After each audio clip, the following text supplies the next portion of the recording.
Naftalan şəhərində küçədə dalaşan müəllimlər barəsində tədbir görülüb. Məlumata görə hadisə Naftalan şəhəri Həsənzadə küçəsində qeydə alınıb. Belə ki, Naftalan şəhər 2 saylı orta məktəbin müəllimi 1980-ci il təvəllüdlü Məmmədova ilə həmyaşıdı.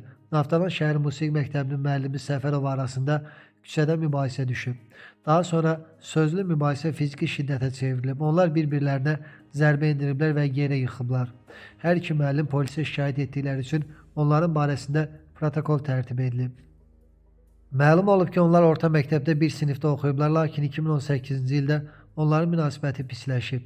Hər iki şəxs bir-birini ünvanlarına xoşagəlməz ifadələr işlətməkdə təqsirli biliblər. Hadisə vaxtı orta məktəb müəlliminin oğlu da onun yanında olub. İnzibati Xətalar Məcəlləsinin 510-cu xırda xuliqanlıq maddəsi ilə tərtib edilmiş protokol Naftalan şəhər məhkəməsinə göndərilib.